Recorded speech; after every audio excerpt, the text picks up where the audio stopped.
마태복음 27장 62절에서 66절까지 교독하겠습니다. 그 이튿날은 준비일 다음 날이라 대제사장들과 바리새인들이 함께 빌라도에게 모여 이르되 주여, 저 속이던 자가 살아있을 때에 말하되 내가 사흘 후에 다시 살아나리라 한 것을 우리가 기억하노니 그러므로 명령하여 그 무덤을 사흘까지 굳게 지키게 하소서. 그의 제자들이 와서 시체를 도둑질하여 가고 백성에게 말하되 그가 죽은 자 가운데서 살아났다 하면 후에 속임이 전보다 더 클까 하나이다 하니 빌라도가 이르되 너희에게 경비병이 있으니 가서 힘대로 굳게 지키라 하거늘. 같이 읽습니다. 그들이 경비병과 함께 가서 돌을 인봉하고 무덤을 굳게 지키니라. 아멘.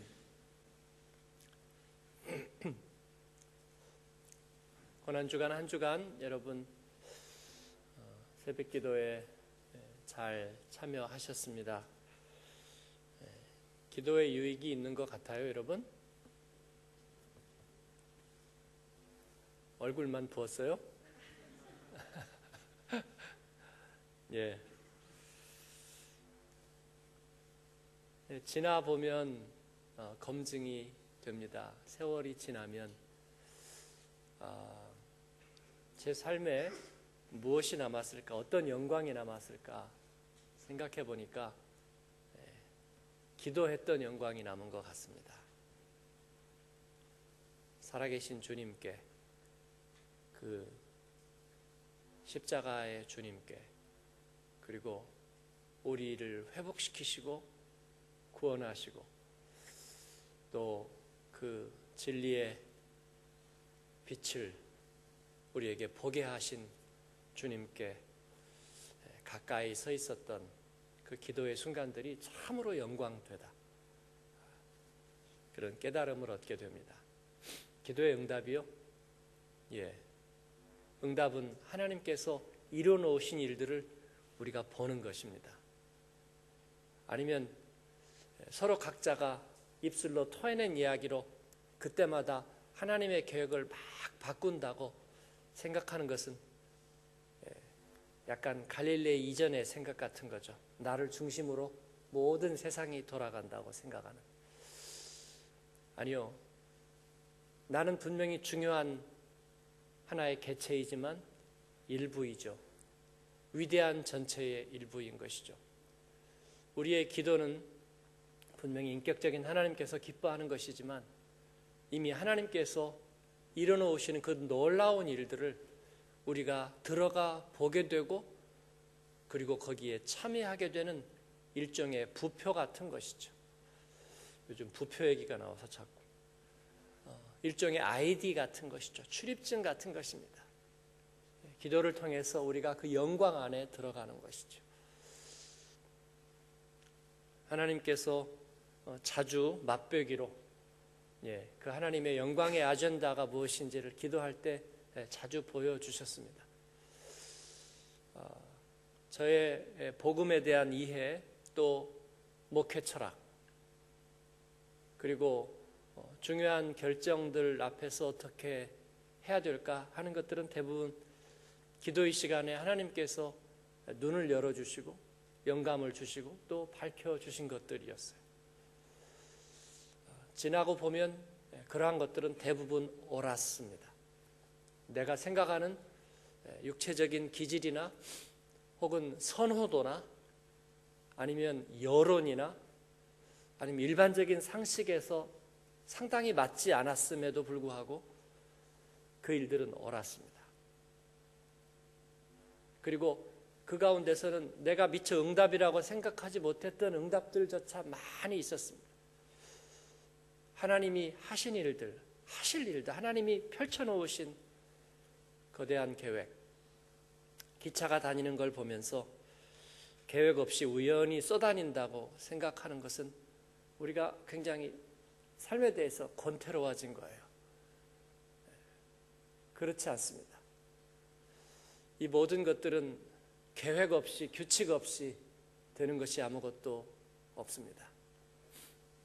때가 되니까 우리 집 좌우에 정원 관리의 그 규제와 달인들이 역시 또 정원 관리를 시작했어요. 어김이 없어요, 여러분. 그리고 그들이 다시 촘촘한 정성과 계획과 그리고 투자와 시간을 통해서 다시 또 푸르고 그리고 질서 있는 조화로운 정원을 다시 만들어가는 모습들을 봅니다. 죄만이 방치되어 있을 뿐 아름다운 것, 선한 것, 가치 있는 것, 복된 것들은 방치되어서 우연히 이루어지지 않습니다. 모든 것에는 영광의 계획이 있고 그리고 그 영광을 위하여 미랄이 되고 투자되고 희생되고 대가를 치르는 위대한 인격적인 헌신이 있다는 것이죠. 그리고 이를 통해서 반드시 이루게 될 열매와 결말이 있다는 것입니다. 그 하나님의 해피엔딩, 이 일들을 우리가 기도를 통해서 엿보게 되는 것이죠. 그리고 거기에 우리의 지분과 몫이 있다는 것을 알게 되는 것입니다. 사랑하는 여러분, 이 기도의 영광에 우리가 참여할 수 있게 되기를 축원합니다. 그러니까 교회의 지체이니까 기도 자리 좀 내가 채워야 될 텐데, 이거는 물론 이것도 굉장히 숭고하고 훌륭한 생각이고 아주 위대한 결단이기는 합니다만은 그 하나님께서 우리에게 약속하시고 보여주시는 그 엄청난 레벨에 비한다면 정말 너무나 작은 일부입니다. 너무나 작은 일부. 어려운 일이 있어서 기도할 일이 있으니까 그래도 기도의 자리에 내가 서야 하지 않겠느냐 하는 당위성 같은 것들은 정말로 너무나 작은 것입니다. 물론 우리가 다 그렇게 시작했습니다. 제가 전도사 때는 아침잠이 많아가지고 자명종을 3개를 틀어놓고 교인들이 저 전도사 사택 옆에 예배실이 있어 그 새벽기도. 근데 여름이면 문을 다 열어놓잖아요. 시작하고 한참 동안 제 벨소리를 다 듣는 거예요. 모기향에 취해가지고 못 일어나기도 하고요. 여름에. 그래서 제가 신학생 때 그 속설을 알게 됐어요. 이 새벽 기도만 없다면 이거 목회해볼 만한데. 처음에 은혜 받았을 때는 3km, 4km 비 맞으면서 뛰어가고 새벽 기도가 너무 좋았어요. 야, 이 새벽 기도 이렇게 좋은데. 신학교 가니까 새벽 기도를 6시에 해요. 야, 이 시시하다. 진짜 시시하다. 6시에 새벽 기도를, 이게 무슨 새벽 기도가 아침 기도지. 조금 지나니까 그거 일어나기가 힘들더라고요. 갈수록 힘들어져서 마침내 전도사로 있을 때는 새벽 기도 일어나기 정말 힘들었습니다. 힘들었어요. 가가지고도 목사님 설교하시면 전도사가 뒤에 앉아서 크탁크탁 쳐다가 설교를 왜 이렇게 길게 하시는지. 그렇게 시작하는 거죠. 그러다가 급기에는 목회 안 하면서 유학하고 목회 안 하면서 새벽 기도도 당연히 안 했죠. 안 하니까 정말 편했습니다. 새벽 기도 안 하고 사니까 이거 신앙생활 할 만해요. 그런데 왠지 마음도 찜찜하고 뭔가 불안과 죄의식은 같이 쌓여가죠. 하나님으로부터 멀어지는. 기도하지 않으니까 다시 세상은 그림 형제의 그 깨진 양동이가 있는 옛 삶으로 다시 돌아갔습니다. 모든 것은 상식적인 세상이 되었습니다. 팔 굵은 사람이 노를 잘 젓고 그리고 다리가 긴 사람이 빨리 걷습니다. 스펙이 좋은 사람이 기회를 얻고 그리고 술상무 잘하는 사람이 교분이 넓습니다. 모든 것은 한치의 오차도 없는 상식의 세계, 그리고 음험한 불의와 불법이 판을 치는 세상이 되었고 나는 그 가운데 아무것도 아닌 존재라는 사실밖에 깨닫게 한 게 없어요. 위대한 계획, 하나님의 영광, 이런 것들은 다 그냥 부질없는 얘기가 되고 말았습니다. 저는 그렇게 종교에 발을 들였던 표정이 굳어져 버린 자연인으로 변해갔어요. 여러분도 다 경험해 봐서 너무나 잘 아셔요. 제가 다시 눈물을 회복할 수 있을까? 비관적이었습니다. 그렇게 될 것 같지 않아요. 그러기에는 너무나 먼 길을 와버렸고 너무나 많은 것을 알아버린,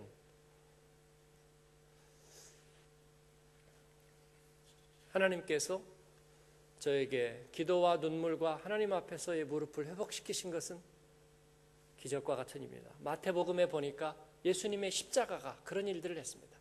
무덤에서 많은 의인들이 다시 살아나고 일어나는 그런 놀라운 표적들이 있었다, 그렇게 말합니다. 죽었던 자들이 일어나는 표적들이 있었다. 십자가와 함께 우린 다시 일어났습니다. 주님께서 메마른 고목에 다시 싹을 틔우고 그리고 꽃이 피게 하셨습니다. 그리고 하나님의 품 안에 얼마나 놀라운 일들을 가지고 계신지를 보게 하셨습니다. 우리에게 그 기도의 자리에 서는 영광을 주셨습니다. 사랑하는 여러분, 기도하는 이는 영광스럽습니다. 기도의 기쁨과 기도의 눈물을 아는 이는 영광스럽습니다. 그 가운데 하나님이 하실 일들을 보게 됩니다. 나의 이해관계요? 내 석자인 코, 내 발등의 불? 세상은 그런 것만으로 이루어진 것이 아닙니다. 주님의 마음 안에 들어가 보면 더 많은 일들이 보입니다. 그리고 그 주님의 마음 안에 살다 보면 아하, 내 일도 그 일과 상관이 있었구나, 우리가 다 알게 되는 것이죠. 복음서의 제자들이, 그리고 사도행전의 제자들이 바로 그것을 알게 되는 것입니다. 모든 것이 다 하나의 퍼즐판으로 이어지는구나 알게 되는 것입니다. 우리의 서러운 인생의 유전이 무엇을 위해서 여기까지 왔구나 우리가 알게 되는 것입니다. 이렇게 하려다 저렇게 하려다가 이렇게 안 되고 저렇게 안 되고 그냥 이런 길이 있어서 오다 보니까 아쉬운 대로 이렇게 왔구나가 아니라 모든 것이 하나님의 거대한 줄기 안에 있는 것이로구나.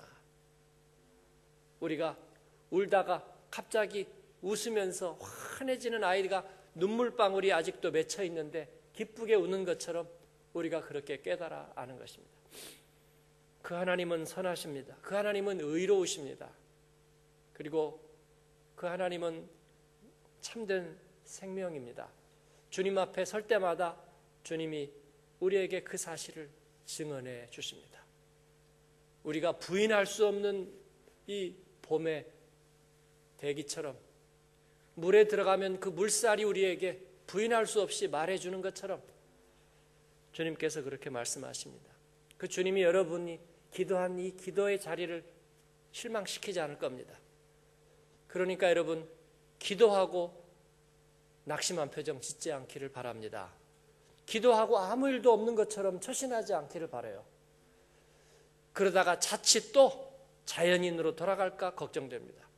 저는 그 짓만큼은 하지 않겠습니다. 제가 목회를 하지 못해도 제가 이렇게 저렇게 정말 인정받지 못하는 그런 평가를 받게 되더라도 다시 그 기도 없는 자리로 돌아가지는 않겠습니다.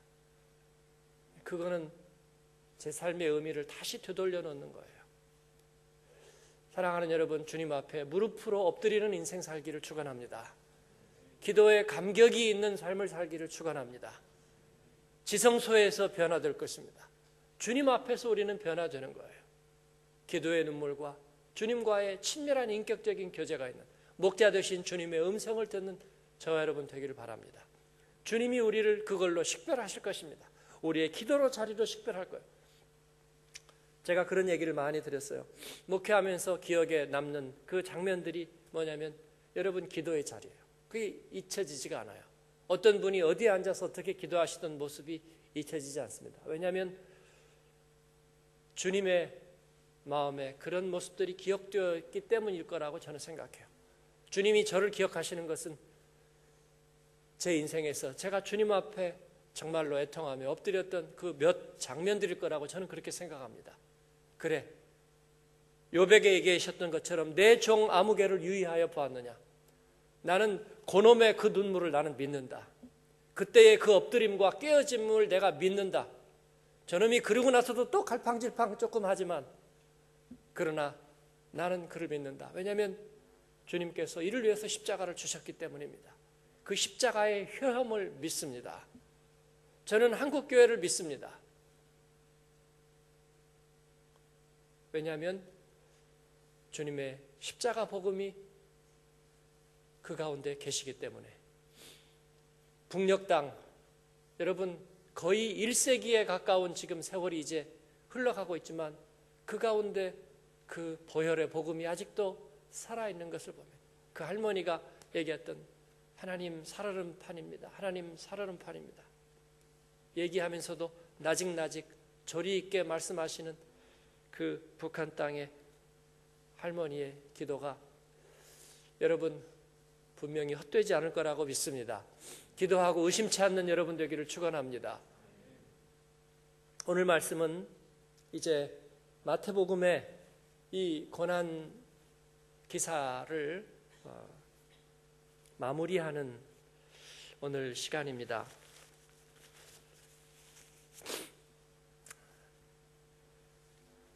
마태는 고난받는 하나님의 아들 그 예수님에 대해서 그렇게 정리하고 있습니다. 첫 번째, 그는 고대하던 메시아라는 것입니다. 성경의 예언을 성취하는 그들이 기다리던 구원자라는 거예요.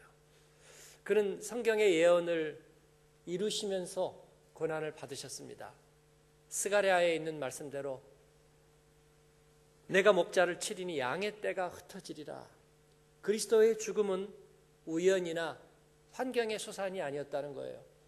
물론 모든 죄가 집대성됐다고 말씀드렸습니다. 모든 죄와 악들이 서로 연결하면서 결집하면서 예수님의 죽음을 몰고 갔으나 그러나 예수님은 그 가운데 그냥 떠밀려 가신 것이 아니라 그와 맞서는 하나님의 영광의 계획이 함께 있었다는 것을 마태복음은 보여주고 있습니다. 우리들의 삶 가운데도 그러하다는 것을 말해줍니다. 하나님이 택하고 부르심의 사람들에게 억지로 우연히 떠밀려가는 인생은 없다. 하나님의 영광의 계획이 동시에 계시다. 저는 이를 믿습니다.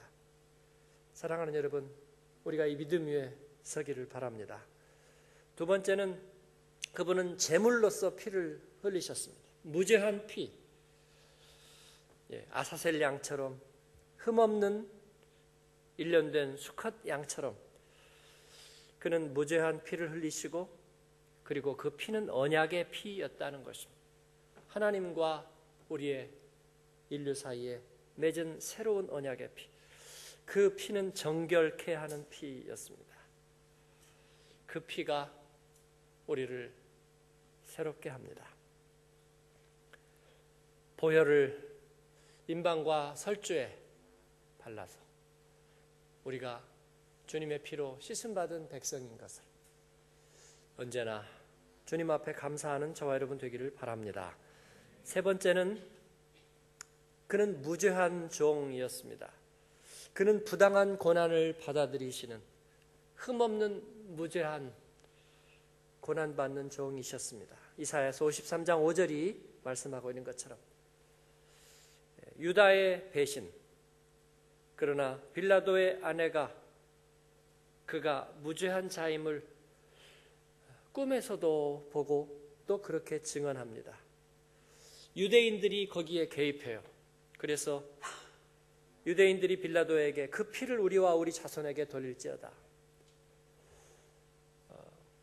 여러분, 유대인의 역사가 이 말이 얼마나 사실로 되었는지를 우리에게 보여주고 있습니다.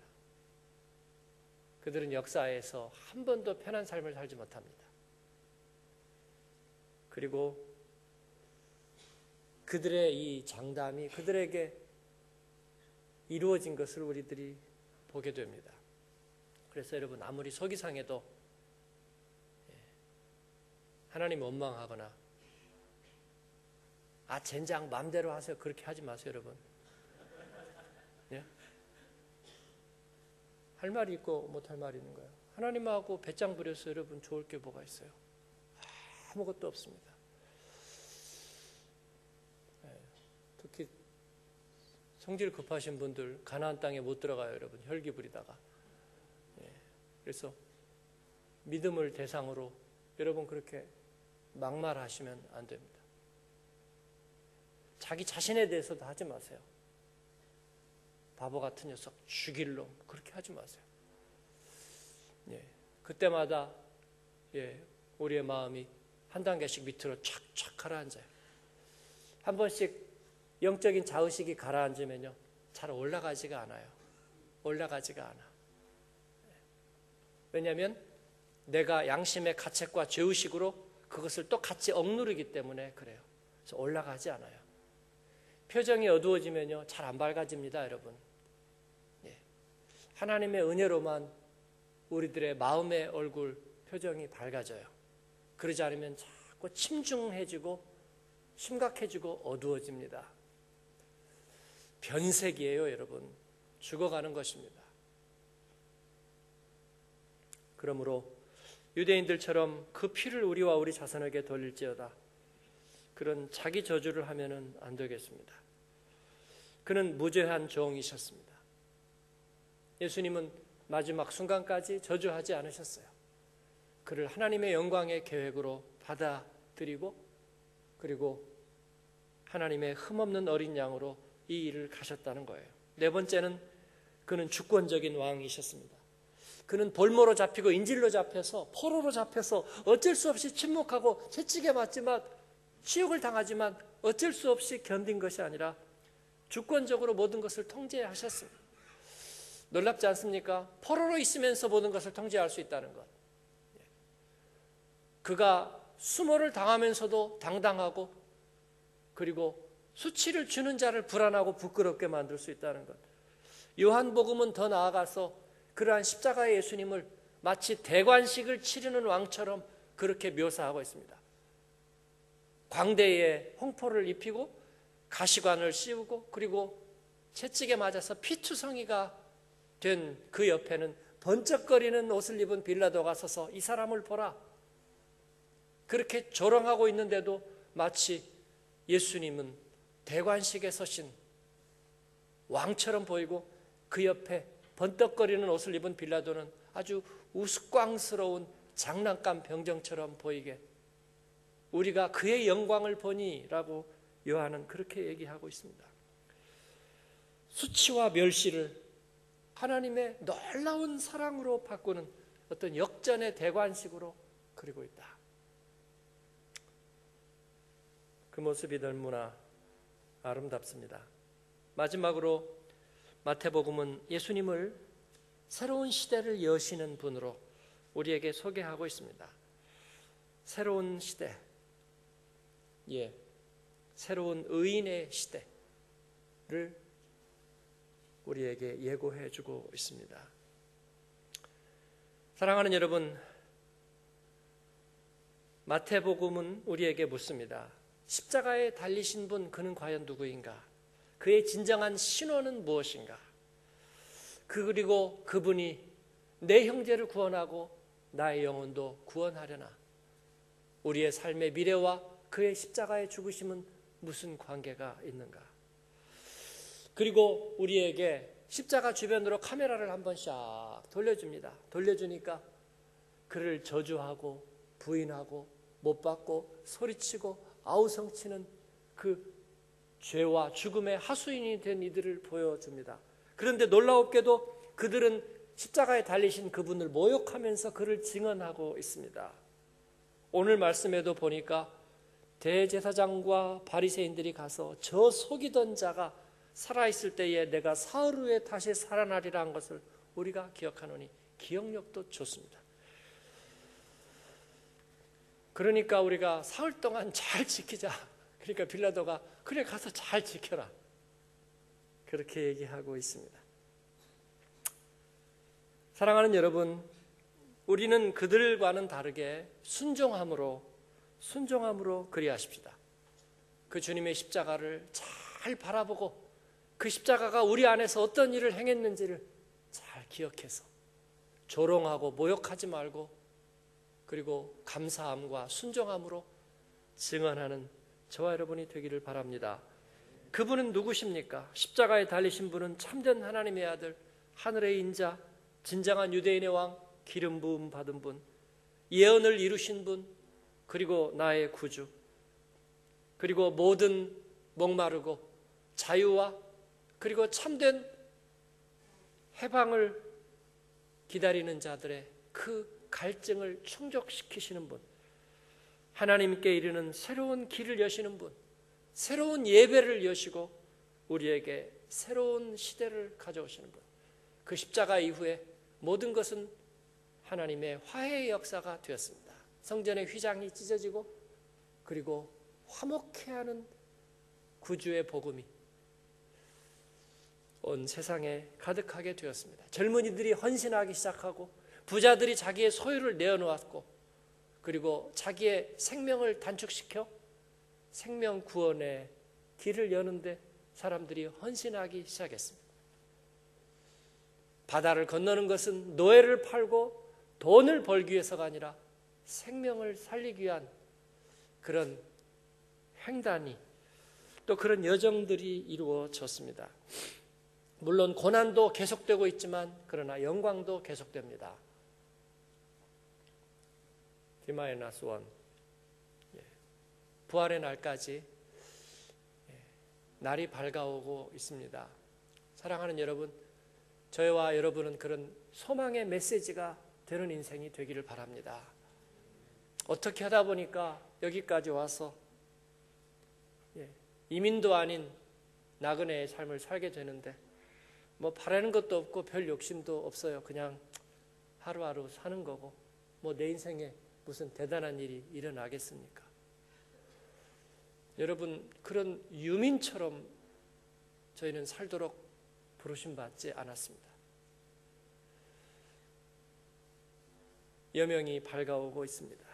주님이 우리에게 하신 일이 너무나 명백하고 그리고 그 십자가의 사랑이 너무나 분명합니다. 화목해 하라신 구주의 말씀을 이루는 삶을 살고 주님과 함께 동산 안에서 깨어 기도하고 그 십자가의 흔적을 가지고 살면서 하나님 사랑하고 치유하고 섬기고 구원하는 일에 쓰임받다가 하나님 앞에 영광되이 설 수 있도록 하나님 저희를 복 주시옵소서. 그렇게 기도하고 나가는 저와 여러분 되기를 축원합니다.